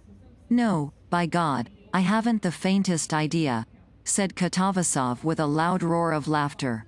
I bring not peace, but a sword, says Christ, Sergei Ivanovich rejoined for his part, quoting as simply as though it were the easiest thing to understand the very passage that had always puzzled Levin most. That's so, no doubt, the old man repeated again. He was standing near them and responded to a chance glance turned in his direction. Ah, my dear fellow, you're defeated, utterly defeated, cried Katavasov good-humoredly. Levin reddened with vexation, not at being defeated, but at having failed to control himself and being drawn into argument. No, I can't argue with them, he thought. They wear impenetrable armor, while I'm naked. He saw that it was impossible to convince his brother and Katavasov, and he saw even less possibility of himself agreeing with them. What they advocated was the very pride of intellect that had almost been his ruin. He could not admit that some dozens of men, among them his brother, had the right, on the ground of what they were told by some hundreds of glib volunteers swarming to the capital, to say that they and the newspapers were expressing the will and feeling of the people, and a feeling which was expressed in vengeance and murder. He could not admit this, because he neither saw the expression of such feelings in the people among whom he was living, nor found them in himself, and he could not but consider himself one of the persons making up the Russian people, and most of all because he, like the people, did not know and could not know what is for the general good, though he knew beyond a doubt that this general good could be attained only by the strict observance of that law of right and wrong which has been revealed to every man, and therefore he could not wish for war or advocate war for any general objects whatever. He said as Mihalich did and the people, who had expressed their feeling in the traditional invitations of the Varyagi, "Be princes and rule over us. Gladly we promise complete submission. All the labor, all humiliations, all sacrifices we take upon ourselves, but we will not judge and decide." And now, according to Sergei Ivanovich's account, the people had foregone this privilege they had bought at such a costly price. He wanted to say too that if public opinion were an infallible guide, then why were not revolutions and the Commune as lawful as the movement in favor of the Slavonic peoples? But these were merely thoughts that could settle nothing. One thing could be seen beyond doubt. That was that at the actual moment the discussion was irritating Sergei Ivanovich, and so it was wrong to continue it. And Levin ceased speaking and then called the attention of his guests to the fact that the storm clouds were gathering, and that they had better be going home before it rained. Chapter 17. The old prince and Sergei Ivanovich got into the trap and drove off. The rest of the party hastened homewards on foot. But the storm clouds, turning white and then black, moved down so quickly that they had to quicken their pace to get home before the rain. The foremost clouds, lowering and black as soot-laden smoke, rushed with extraordinary swiftness over the sky. They were still 200 paces from home and a gust of wind had already blown up, and every second the downpour might be looked for. The children ran ahead with frightened and gleeful shrieks. Darya Alexandrovna, struggling painfully with her skirts that clung round her legs, was not walking, but running, her eyes fixed on the children.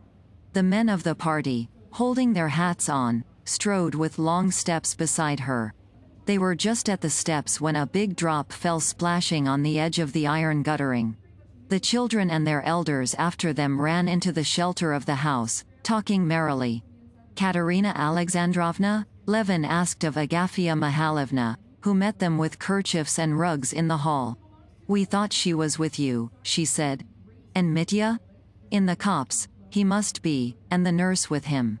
Levin snatched up the rugs and ran towards the copse. In that brief interval of time the storm clouds had moved on, covering the sun so completely that it was dark as an eclipse. Stubbornly, as though insisting on its rights, the wind stopped Levin, and tearing the leaves and flowers off the lime trees and stripping the white birch branches into strange unseemly nakedness, it twisted everything on one side: acacias, flowers, burdocks, long grass, and tall tree tops. The peasant girls working in the garden ran shrieking into shelter in the servants' quarters. The streaming rain had already flung its white veil over all the distant forest and half the fields close by, and was rapidly swooping down upon the copse. The wet of the rain spurting up in tiny drops could be smelt in the air. Holding his head bent down before him, and struggling with the wind that strove to tear the wraps away from him, Levin was moving up to the copse and had just caught sight of something white behind the oak tree, when there was a sudden flash. The whole earth seemed on fire, and the vault of heaven seemed crashing overhead. Opening his blinded eyes, Levin gazed through the thick veil of rain that separated him now from the copse, and to his horror the first thing he saw was the green crest of the familiar oak tree in the middle of the copse uncannily changing its position. Can it have been struck? Levin hardly had time to think when, moving more and more rapidly, the oak tree vanished behind the other trees, and he heard the crash of the great tree falling upon the others. The flash of lightning, the crash of thunder, and the instantaneous chill that ran through him were all merged for Levin in one sense of terror. My God! Not on them," he said. And though he thought at once how senseless was his prayer that they should not have been killed by the oak which had fallen now, he repeated it, knowing that he could do nothing better than utter this senseless prayer. Running up to the place where they usually went, he did not find them there. They were at the other end of the copse under an old lime tree. They were calling him. Two figures in dark dresses, they had been light summer dresses when they started out, were standing bending over something. It was Kitty with the nurse. The rain was already ceasing, and it was beginning to get light when Levin reached them. The nurse was not wet on the lower part of her dress, but Kitty was drenched through, and her soaked clothes clung to her. Though the rain was over, they still stood in the same position in which they had been standing when the storm broke. Both stood bending over a perambulator with a green umbrella. "Alive? Unhurt? Thank God," he said, splashing with his soaked boots through the standing water and running up to them. Kitty's rosy wet face was turned towards him, and she smiled timidly under her shapeless sopped hat. "Aren't you ashamed of yourself? I can't think how you can be so reckless," he said angrily to his wife. "It wasn't my fault, really. We were just meaning to go, when he made such a to-do that we had to change him. We were just—" Kitty began defending herself. Mitya was unharmed, dry, and still fast asleep. "Well, thank God. I don't know what I'm saying." They gathered up the baby's wet belongings. The nurse picked up the baby and carried it. Levin walked beside his wife, and, penitent for having been angry, he squeezed her hand when the nurse was not looking. Chapter 18. During the whole of that day, in the extremely different conversations in which he took part, only as it were with the top layer of his mind, in spite of the disappointment of not finding the change he expected in himself, Levin had been all the while joyfully conscious of the fullness of his heart. After the rain it was too wet to go for a walk.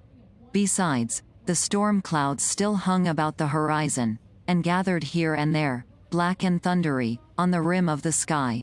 The whole party spent the rest of the day in the house. No more discussions sprang up. On the contrary, After dinner everyone was in the most amiable frame of mind.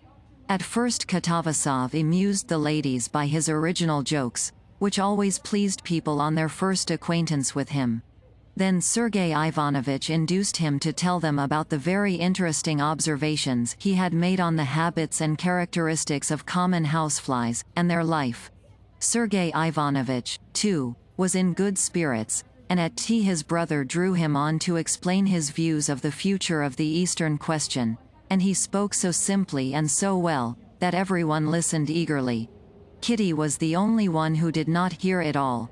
She was summoned to give Mitya his bath. A few minutes after Kitty had left the room she sent for Levin to come to the nursery. Leaving his tea, and regretfully interrupting the interesting conversation, and at the same time uneasily wondering why he had been sent for, as this only happened on important occasions, Levin went to the nursery.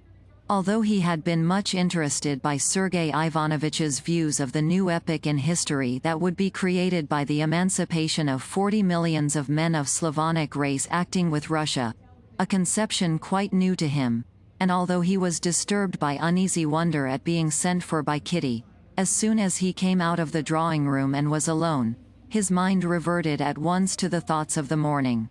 And all the theories of the significance of the Slav element in the history of the world seemed to him so trivial compared with what was passing in his own soul, that he instantly forgot it all and dropped back into the same frame of mind that he had been in that morning. He did not, as he had done at other times, recall the whole train of thought, that he did not need. He fell back at once into the feeling which had guided him, which was connected with those thoughts, and he found that feeling in his soul even stronger and more definite than before. He did not, as he had had to do with previous attempts to find comforting arguments, need to revive a whole chain of thought to find the feeling. Now, on the contrary, the feeling of joy and peace was keener than ever, and thought could not keep pace with feeling. He walked across the terrace and looked at two stars that had come out in the darkening sky, and suddenly he remembered. Yes, looking at the sky, I thought that the dome that I see is not a deception, and then I thought something, I shirked facing something, he mused. But whatever it was, there can be no disproving it. I have but to think, and all will come clear. Just as he was going into the nursery, he remembered what it was he had shirked facing. It was that if the chief proof of the divinity was his revelation of what is right, how is it this revelation is confined to the Christian Church alone? What relation to this revelation have the beliefs of the Buddhists, Mohammedans, who preached and did good too? It seemed to him that he had an answer to this question, but he had not time to formulate it to himself before he went into the nursery. Kitty was standing with her sleeves tucked up over the baby in the bath. Hearing her husband's footstep, she turned towards him, summoning him to her with her smile. With one hand she was supporting the fat baby that lay floating and sprawling on its back, while with the other she squeezed the sponge over him. "Come, look, look," she said, when her husband came up to her. "Agafia Mihalevna's right. He knows us." Mitya had on that day given unmistakable, incontestable signs of recognizing all his friends. As soon as Levin approached the bath, the experiment was tried, and it was completely successful. The cook, sent for with this object, bent over the baby. He frowned and shook his head disapprovingly. Kitty bent down to him. He gave her a beaming smile, propped his little hands on the sponge and chirruped, making such a queer little contented sound with his lips, that Kitty and the nurse were not alone in their admiration. Levin, too, was surprised and delighted. The baby was taken out of the bath, drenched with water, wrapped in towels, dried, and after a piercing scream, handed to his mother. "Well, I am glad you are beginning to love him," said Kitty to her husband, when she had settled herself comfortably in her usual place, with the baby at her breast. "I am so glad. It had begun to distress me. You said you had no feeling for him." "No, did I say that? I only said I was disappointed." "What? Disappointed in him?" "Not disappointed in him, but in my own feeling. I had expected more. I had expected a rush of new delightful emotion to come as a surprise. And then instead of that, disgust, pity. She listened attentively, looking at him over the baby, while she put back on her slender fingers the rings she had taken off while giving Mitya his bath. And most of all, at there being far more apprehension and pity than pleasure. Today, after that fright during the storm, I understand how I love him. Kitty's smile was radiant. Were you very much frightened? She said. So was I too, but I feel it more now that it's over.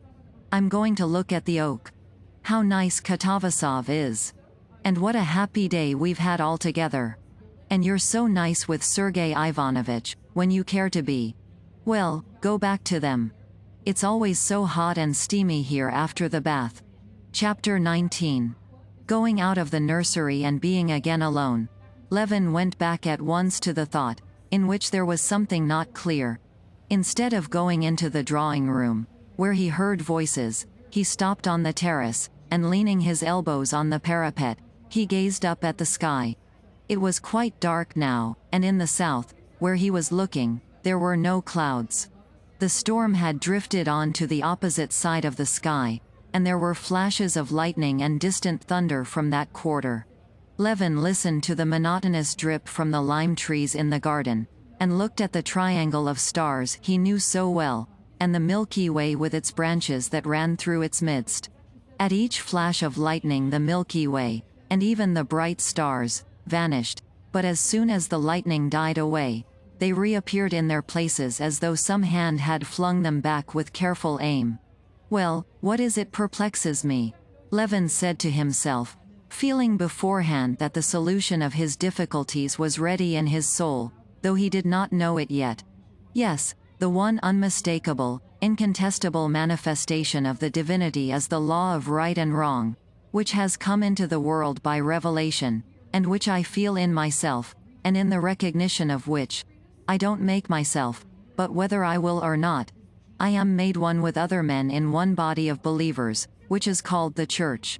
Well, but the Jews, the Mohammedans, the Confucians, the Buddhists, what of them? He put to himself the question he had feared to face. Can these hundreds of millions of men be deprived of that highest blessing without which life has no meaning? He pondered a moment, but immediately corrected himself. But what am I questioning? He said to himself. I am questioning the relation to divinity of all the different religions of all mankind. I am questioning the universal manifestation of God to all the world with all those misty blurs. What am I about? To me individually, to my heart has been revealed a knowledge beyond all doubt, and unattainable by reason, and here I am obstinately trying to express that knowledge in reason and words. And could the astronomers have understood and calculated anything, if they had taken into account all the complicated and varied motions of the earth? All the marvelous conclusions they have reached about the distances, weights, movements, and deflections of the heavenly bodies are only founded on the apparent motions of the heavenly bodies about a stationary earth, on that very motion I see before me now, which has been so for millions of men during long ages, and was and will be always alike, and can always be trusted. And just as the conclusions of the astronomers would have been vain and uncertain if not founded on observations of the seen heavens, in relation to a single meridian and a single horizon, so would my conclusions be vain and uncertain if not founded on that conception of right, which has been and will be always alike for all men, which has been revealed to me as a Christian, and which can always be trusted in my soul. The question of other religions and their relations to divinity I have no right to decide, and no possibility of deciding. Oh, you haven't gone in then? He heard Kitty's voice all at once, as she came by the same way to the drawing room. What is it? You're not worried about anything? She said, looking intently at his face in the starlight. But she could not have seen his face if a flash of lightning had not hidden the stars and revealed it. In that flash she saw his face distinctly, and seeing him calm and happy, she smiled at him. She understands, he thought. She knows what I'm thinking about. Shall I tell her or not? Yes, I'll tell her. But at the moment he was about to speak, she began speaking. Kostya. Do something for me, she said. Go into the corner room and see if they've made it all right for Sergei Ivanovich. I can't very well. See if they've put the new washstand in it. Very well, I'll go directly, said Levin, standing up and kissing her. No, I'd better not speak of it, he thought, when she had gone in before him. It is a secret for me alone, of vital importance for me, and not to be put into words. This new feeling has not changed me, has not made me happy and enlightened all of a sudden, as I had dreamed, just like the feeling for my child. There was no surprise in this either. Faith, or not faith, I don't know what it is, but this feeling has come just as imperceptibly through suffering, and has taken firm root in my soul. I shall go on in the same way, losing my temper with Ivan the coachman, falling into angry discussions, expressing my opinions tactlessly. There will be still the same wall between the holy of holies of my soul and other people, even my wife. I shall still go on scolding her for my own terror, and being remorseful for it. I shall still be as unable to understand with my reason why I pray, and I shall still go on praying. But my life now, my whole life apart from anything that can happen to me, every minute of it is no more meaningless, as it was before, but it has the positive meaning of goodness, which I have the power to put into it. The end. KaraokeBooks.